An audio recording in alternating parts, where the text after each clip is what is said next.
สวัสดีเจ้าต้อนรับคุณผู้ฟังเข้าสู่รายการบ้านไม่รู้โรยสวทลำปาง FM 97 MHz เจ้าแอลชุติการเราชัยรายงานตัวเนาะรายการที่ส่งกำลังใจให้กับผู้สูงวัยวันนี้พิเศษนะเจ้าเข้ามาแบบสั้นๆถึงเวลาจะน้อยแต่รับรองเจ้าโอ้ความห่วงใยนี่นักขนาดวันนี้น้องแอลไม่ได้มาคนเดียวเนอะรายการบ้านไม่รู้โรยสำหรับผู้สูงวัยและกับผู้ที่เตรียมความพร้อมสู่สังคมสูงวัยกู้คนตยวันนี้มาพร้อมกับนักวิชาการนะเจ้าแล้วก็ต่างหน่วยงานของสาธารณสุขตยเนาะต้อนรับนะเจ้าคุณไกลราชกันทาแจ่มนักวิชาการการศึกษาเจ้าจากมหาวิทยาลัยธรรมศาสตร์ศูนย์ลำปางสวัสดีเจ้าแล้วก็คุณอุศนีประเสริฐพยาบาลวิชาชีพอินอบอกว่าอยู่ที่อบจลำปางอันนี้คือเป็นน่าจะโอนย้ายมาที่อบจลำปางนะเจ้าในส่วนของ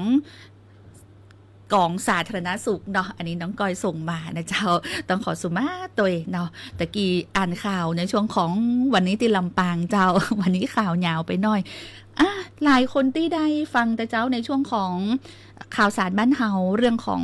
การแพทย์แผนไทยการแพทย์ต่างเลือกที่เฮามีงานอยู่ที่เซ็นทรัลลำปางเจ้าและอันเนี้ยเป็นรายการของผู้สูงวัยอยากจะมีแนะนำอย่างที่ปอจะบอกผู้สูงวัยได้ก่อนบางคนนี่เป็นอยากให้ไปแล้วกับมีปัญหาเรื่องของสุขภาพเนี่ยห้ามพลาดงานนี้โดยเฉพาะคนที่ดูแลผู้สูงวัยเนี่ยควรจะไปได้นะเนาะงานนี้น่าจะเป็นประโยชน์นะเจ้าอยากจะให้ทั้งสองท่านได้แนะนำเจ้าว่าที่เซ็นทรัลเนี่ยมีอย่างที่เหมาะกับผู้สูงวัยที่มีปัญหาสุขภาพเนี่ยน่าจะเป็นประโยชน์เลยเจ้าเจนเจ้าครับผมขออนุญาตนะครับนำเรียนทุกท่านที่ได้รับชมรับฟังรายการนะครับว่างานมหกรรมสมุนไพรการแพทย์แผนไทยการแพทย์ทางเลือกจังหวัดลำปางเหมาะสมสำหรับทุกกลุ่มวัยนะครับแต่ครั้งนี้เราจะเน้นย้ำเป็นพิเศษนะครับคือกับกลุ่มผู้สูงวัยและผู้ที่จะเข้าสู่นะครับเป็นผู้สูงวัยด้วยกันนะครับในงานของเราครับจุดสำคัญนะครับที่อยากจะให้ทุกท่านได้เข้าไปก็คือการให้บริการทางด้านการแพทย์แผนไทยนะครับโดยสำนักงานสาธารณสุขจังหวัดลำปางร่วมกับงานด้านการแพทย์แผนไทยของโรงพยาบาลทั้ง13แห่งในจังหวัดลำปางมาออกหน่วยบริการครับให้กับทุกท่านครับโดยจะมีการลงทะเบียนการคัดกรองและการวินิจฉัยด้วยศาสตร์การแพทย์แผนไทยท่านเป็นอาการอย่างต่างๆครับไปใช้บริการฟรีหลายท่านถามว่าจะมีการให้บริการอย่างใดนะครับ1ที่พลาดมาได้เลยก็คือการนวดครับ2นะครับการตอกเส้น3การพอกเข่าอันนี้เหมาะสมสำหรับผู้สูงวัยโดยเฉพาะนะครับการพอกตาในกรณีผู้ที่มีปัญหาเกี่ยวกับระบบทางด้านสายตาและการบ่งต้อด้วยน้ำหวายนะครับอันนี้ก็ช่วยในเรื่องของการเป็นตาต้อตาอย่างต่างๆที่เกี่ยวกับตาเนี่ยจะมีการพอกตาแล้วก็การบ่งต้อด้วยน้ำหวายครับและสำคัญครับท่านจะได้รับการจ่ายยาซึ่งเป็นยาสมุนไพรที่เหมาะสมกับผู้สูงวัยได้บ่ว่าจะเป็นวัยติเลือดจะไปลมจะมานะครับเนาะบางทีบางคนเป็นเกี่ยวกับเรื่องของระบบการย่อยอาหารระบบกระเพาะอาหารหรือบางคนเป็นเรื่องในการเมาหัวนะครับเลือดล้มใจบอดี้ใจสั่นวันไหวกัดกินแล้วกัดเลอได้หมดครับอันนี้ท่านไปจุดบริการจุดนี้ถือว่าท่านไปแล้วจะได้รับการวินิจฉัยโดยแพทย์ผู้เชี่ยวชาญทางด้านศาสตร์การแพทย์แผนไทยครับส่วนการบริการอื่นๆเดี๋ยวให้ตั้งปีแจวได้แนะนำว่าจะเป็นการเลือกซื้อสินค้ากิจกรรมดีๆครับเจ้าตะวันนี่หันสองพิธีกรของเฮาเนาะดีเจก้อยกับดีเจแก้มยุ้ยเป็นกับป้ายยาต่างเพจส่งสวทลำปางในช่วงที่ไปถ่ายทอดสดหันแพ็กเกจจิ้งกันอย่างจัดงามนะแล้วก็มีหลายตัวที่หมายตาไว้วันนี้ต้องไปแน่นอนเหมือนกันอยากจะให้ทางอาจารย์ แจ๋วเนาะคุณแจ๋วนะเจ้าได้บอกคือกับผู้สูงวัยหรือว่าผู้ที่ดูแลผู้สูงวัยในรายการบานไม่รู้โรยและตลอดถึงคุณผู้ฟังได้รับรู้จะว่าเขามีของดีอันอย่างพ่องที่เซนทันที่งานที่เขาจัดขึ้นถึงวันที่10นี่เจ้างานนี้ต้องบ่พลาดเลยนะเจ้าโดยเฉพาะอย่างยิ่งนะเจ้าปออีแม่ทั้งหลายนะเจ้าแต่ว่านะเจ้าการแสดงทั้งหมด3ชุดในพิธีเปิดนะเจ้าได้รับความอนุเคราะห์จากประธานผู้สูงอายุคุณแม่จินดาโพทองนะเจ้าซึ่งเป็นประธานศูนย์พัฒนาคุณภาพชีวิตและส่งเสริมอาชีพผู้สูงอายุองค์การบริหารส่วนจังหวัดลำปางนะเจ้าซึ่งสถานที่ก็ตั้งอยู่บริเวณศาลาประชาคมนะเจ้าสาระกลางเก่านะเจ้าเปิ้นมีการขับเคลื่อนงานด้านการแพทย์แผนไทยนะเจ้าสมุนไพรและการแพทย์ทางเลือกแต่ว่านี่คุณแม่จินดาเอาเจ้าหมูมาเป็น100กว่าคนเลยนะเจ้าต่อมารวมงานมาพอกเข่าพอกตาซักยาหนวดอกประคบนะเจ้าเรียบร้อยหมดทุกท่านนะเจ้าก็สิ่งนึงที่บ่อยากคือพลาดเลยคือตัวนี้เจ้าตัวนี้เป็นอย่างเจ้าอันนี้นะเจ้าโอ้โหได้รับรางวัลนะเจ้าระดับประเทศในเรื่องของนวัตกรรมการพอกเข่าด้วยสมุนไพรนะเจ้าเป็นสูตรแม่หมอกซึ่งทางปีวรรณานะเจ้าอาจารย์วรรณาสำนักงานสาธารณสุขจังหวัดนะเจ้าเปิ้นได้ส่งเข้าประกวดแล้วก็ได้รับรางวัลในงานมหกรรมแห่งชาตินะเจ้าซึ่งตัวนี้จะช่วยลดอาการปวดบวมอักเสบของเขาซึ่งเวลาเขาอายุนักขึ้นมานะเจ้าพี่คือสิ่งหนึ่งตีเกิดขึ้นคืออาการเขาเสื่อมนะเจ้าล่ำปอปวดเขาปวดเนื้อปวดตัวนี่เป็นสิ่งที่มากู่กันเปิ้นว่าถ้าบ่เกยเท่านี่จะบ่ฮู้เลย ต้องผ่านจุดนี้กูคนนะเนาะเจ้าคือต้องไปนะเจ้าเพราะว่าผู้สูงอายุเนี่ยเป็นก็จะปวดท่านปวดนี่เนาะแล้วเป็นก็เวลาเราจะจวนไปไหนไปหาหมอเป็นบ่ค่อยไปนะบ่ค่อยไป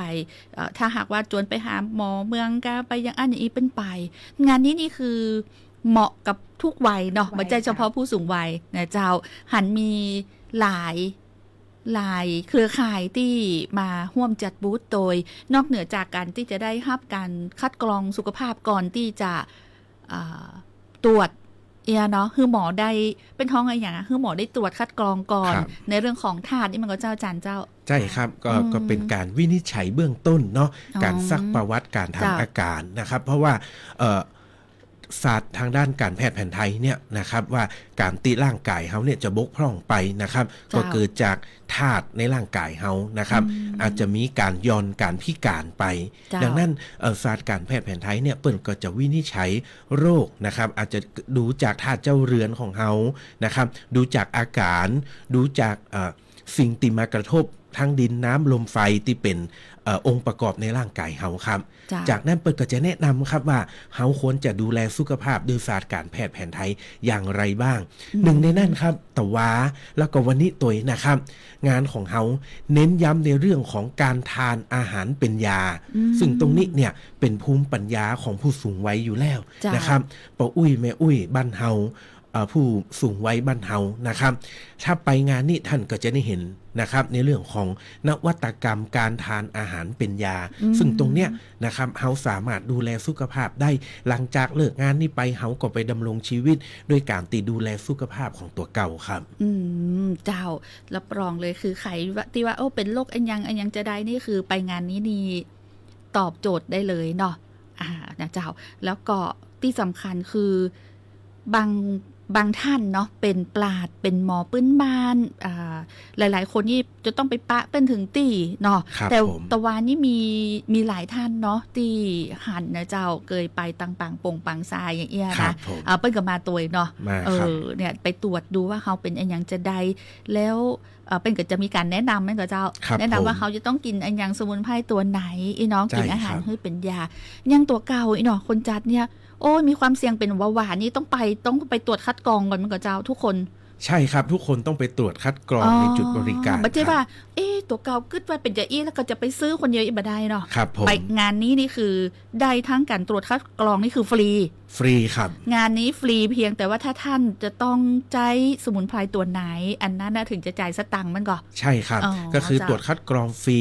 บริการพื้นฐานฟรีนะครับแต่ว่าถ้าท่านอยากได้ผลิตภัณฑ์สมุนไพรเช่น อยากได้ครีมนวดปวดเคล็ดขัดยอก จ้ะ สมุนไพรพอกเข่านะครับหรือบางคนอาจอยากได้เวชสำอางเรื่องความสวยความงาม อันนี้ไปเลือกซื้อนะครับในบูธต่างๆ ที่มีผู้ประกอบการมาออกร้านได้ครับ เจ้าทั้ง13อำเภอเฮาเลยก็ตี ครั ว่า บ มาออก ผม บูธเนี่ยเจ้า ครับ เจ้าเห็น 13อำเภอจังหวัดลำปางมาครบครับ เจ้าอันนี้คือในส่วนของเครือข่ายที่มีในพื้นที่จังหวัดลำปางที่ทำเรื่องของสมุนไพร ครับ แต่ว่าก็ยังมีเกี่ยวกับบริษัทเนาะตะกี้อ่านข่าวไปนะเจ้ายังมีบริษัทหลายๆ บริษัทเนาะหมายถึงว่าถ้าหากว่าในแต่ละชุมชนมีการผลิตเนาะสมุนไพรที่ผ่านการรับรองหรือว่าที่เป็นตรวจเรียบร้อยแล้วอีเนาะผมคงเป็นต้องมีใบเลยเนาะใบผ่านรับรองถ้าเป็นเคมีทั่วไปยาทั่วไปคือต้องผ่านออยอันนี้ก็ต้องผ่านเหมือนกันเนาะ ใช่ครับผม สมมติว่าผ่านปุ๊บอยากจะทำแพคเกจจิ้งอันอย่างก็จะมีหน่วยงานสถาบันหลายๆสถาบันเลยตะกี้ ครับ อ่าน ผม ข่าวตีเข้ามาช่วยสนับสนุนตัดนี้ ครับ คือกำแนะนำมันก็เจ้า ครับผม โอ้ยอยากจะให้ลำปางเขาเป็นเมืองสมุนไพรที่โดดเด่นเนาะอันเนี้ยเขาจะช่วยกันซุกนิ้วหรือผลักดันได้จะใดในฐานะที่ว่าหลายคนเนี่ยอาจจะมีสมุนไพรที่บ้านหรือเขาจะมีจ้องตางให้กับพ่อแม่พี่น้องประชาชนก็เพราะบางคนเนี่ยเป็นเหมือนกับรักษาตัวเก่าเอาคือกินอาหารเป็นยาอย่างที่ว่า ครับ อย่างเหมือนกับคอนเซปต์การจัดงานเนี่ยเนาะเป็นอาจจะมีกะเพราก็พัดกะเพราตึงวันอย่างเงี้ย อาจารย์เจ้า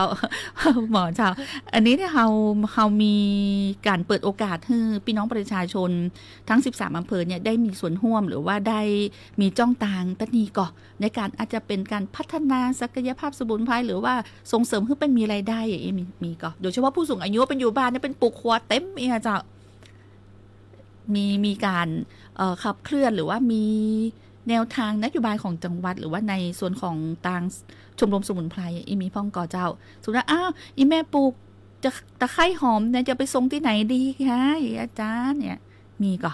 ครับก็อย่างที่นำเรียนไปนะครับว่างานนี้นะครับมีทั้งผู้ปลูกผู้ผลิตผู้แปรรูปแล้วก็ผู้ส่งเสริมการขายดังนั้นถ้าท่านมางานนี้นะครับท่านจะได้มาเจอกับทุกกลุ่มที่ได้นำเรียนไปนะครับท่านก็สามารถ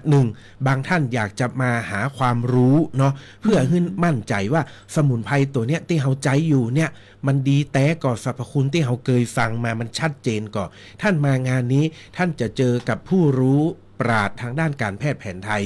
นะครับหรือวิธีการใช้ที่ถูกต้องท่านใดที่ต้องการในเรื่องของการจำหน่ายการส่งเสริมการปลูกท่านมาเจอกับผู้ประกอบการนะครับมาเจอกับบริษัทห้างร้านนะครับหรือท่านใดอยากจะพัฒนานะครับโดยอาศัย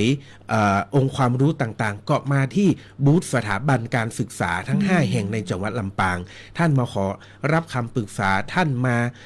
เพิ่มพูนความรู้แล้วก็มาได้ไอเดียต่างๆในการที่จะพัฒนาได้ครับเจ้าก็คืองานนี้คือตอนรับเปิดตั้งแต่กี่โมงถึงกี่โมงเจ้า11 โมงค่ะถึงประมาณ2 ทุ่มเจ้าบัดได้ถึงห้างปิดนะเจ้าไปได้เลยเนอะคุณผู้ฟังแฟนรายการเจ้าผู้สูงอายุกู้คนและก็คนที่เตรียมพร้อมตัวเก่าเป็น